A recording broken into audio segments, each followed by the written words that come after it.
How's Yeah, it going? this is it. Yeah. There's Hello. always that delay. Yes, I know. Always that delay, that confusion. I'm like, I hit the button. Is it live? Is it there?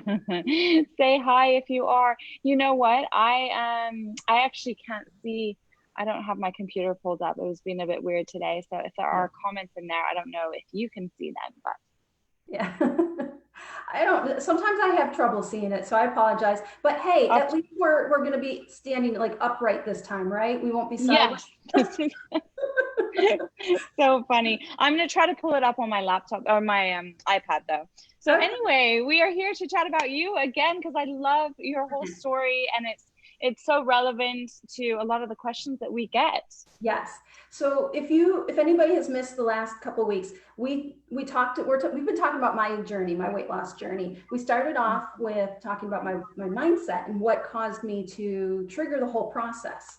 And then last week we talked about what happened next when I focused on my food and I made certain changes, and that really launched me into the weight loss. So it was mindset and then it was food. But today I want to get real, because a lot of times people focus so much on that success. I've lost 50 pounds. You can do it too.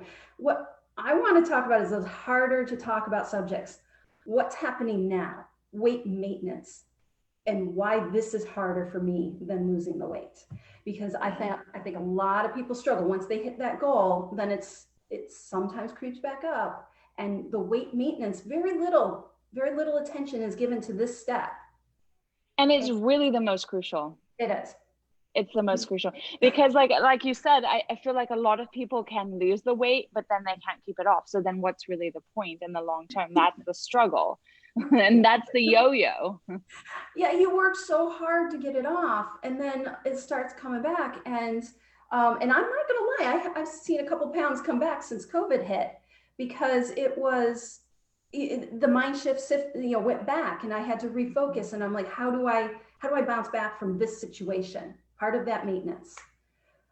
So what I want to share with everyone is my two top struggles when it comes to weight maintenance. So we talked a lot about the binge eating aspect of what I've gone through, and I've kind of overcome that. I've healed my relationship with food, but you have those celebratory moments that they get me. And we just kind of, we addressed this a little bit. I just had a birthday. So, the balloons are still back there. Yeah. So it's those kind of moments, they come up, and then you start looking at, well, it's okay to have that extra drink. It's okay to have the cake. And how do I get out of this? Like, I don't want to go down the rabbit hole of eating a little bit more just because it's okay. And, I've done so well at my relationship with the food that I almost feel like, is there going to be a trigger that kind of bounces me back? And I feel like when it comes to those little things, I've conquered a lot, but what happens in that one moment of, I don't want to even call it weakness. It's just that habit kicks in. And then you're like, well, I'll just finish this. There's one piece of cake left. I'll just eat that. Don't want that to go to waste.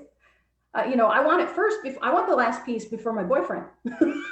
So, it becomes and in this house you got to eat it, otherwise it's gone. Yeah, and I'm like, that was my cake.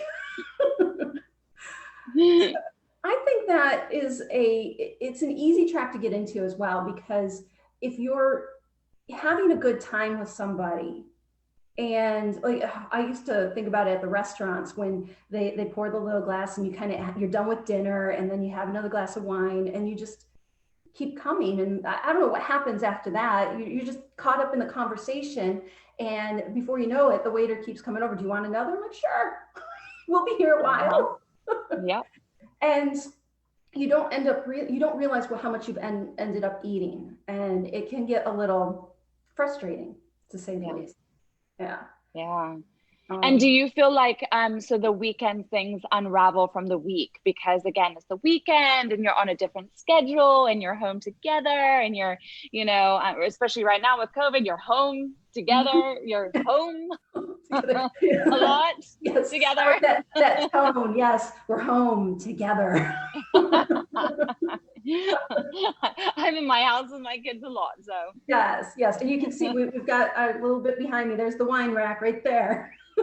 I like your wine rack. I do.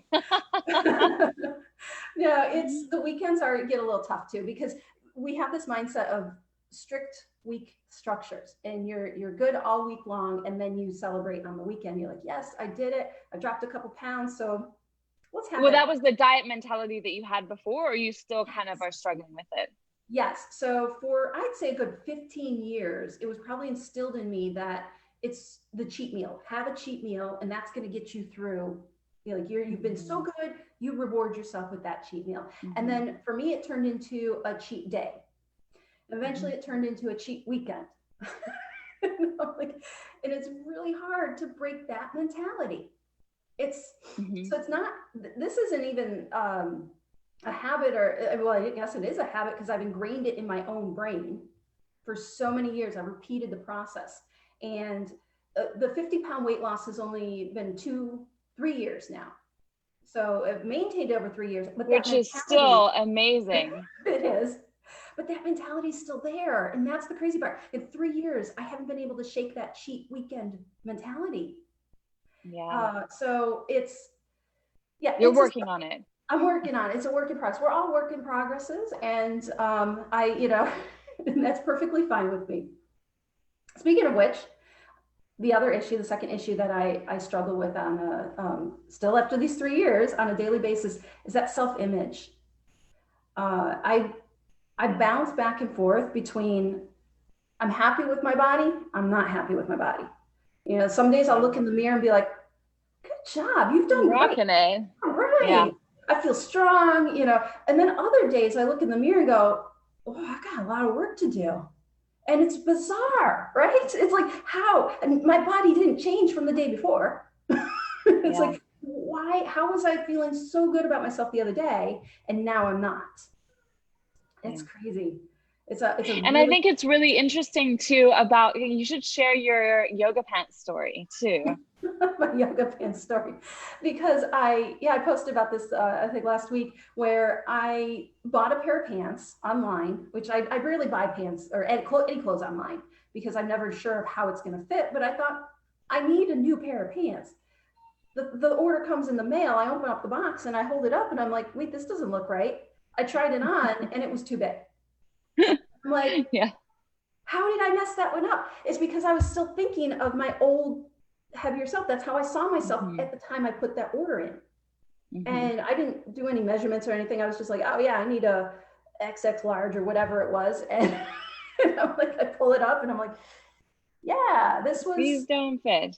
These don't fit, which is it's a good story. It's a good ending, but it's a weird experience to go through that mentally, right? We talk about that a lot with the trusting yourself. And that was a moment where I didn't trust myself. I didn't have that trust that I am on the right path. I am looking good. I am improved. No, it was that old heavy girl mentality.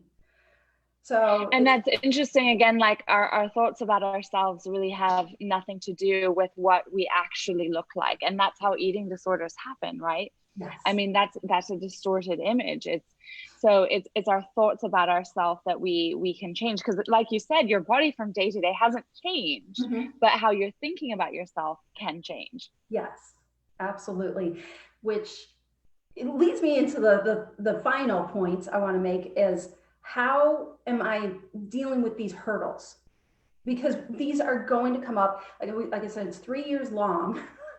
And how am I dealing with them and maintaining the weight loss for 3 years? Because these are heavy hitting issues. These are very in-depth, embedded issues. And I contribute that to 2 things: support and accountability. Support, finding that network. Oh man, it's so key. And it's not just like my boyfriend lives with me and he's going to be really supportive. Like, you can do it. I'm like, no. It's not the same. No, that's not what we're talking about. No, that's not what we're talking about. I mean, he's great when it comes to that kind of support, but it's finding like minds as well. So Yeah, somebody who's in my situation, gone through what I've gone through, exactly. and understands, truly understands. And then that accountability piece. And this is where Michelle's been a lifesaver to me. For this. Same here. Have to, this is reporting. It's just like, I'm not giving Michelle a report every day of saying, oh, I've gained 1 pound, I've lost 2 pounds. Yeah.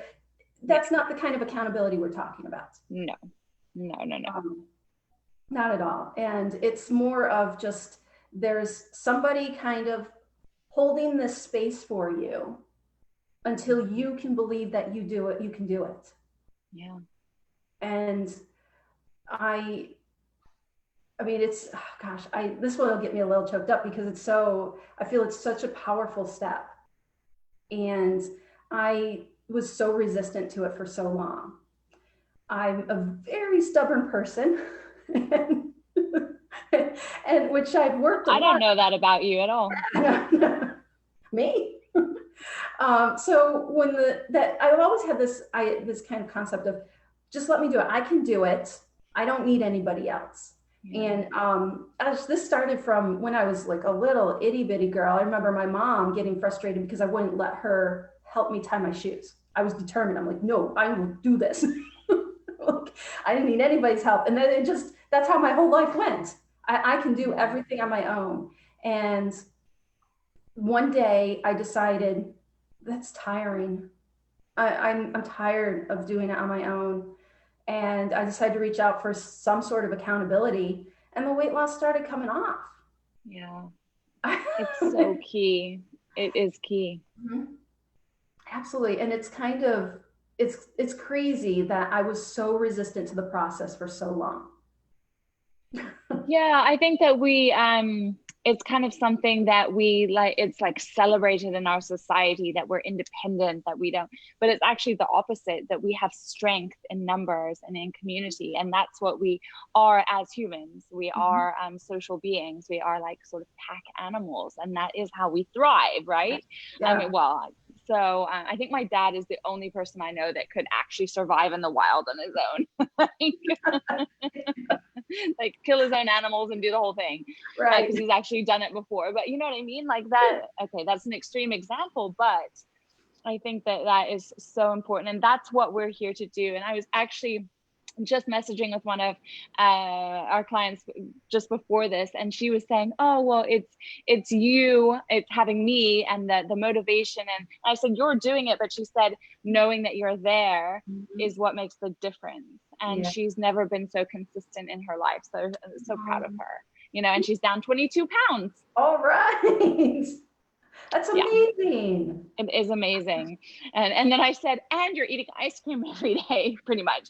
And she's like, what did she say? She said something like, I don't know how this even works. Like, she said, it's still such a shock or something. And I just love it. So it is when all those things line up.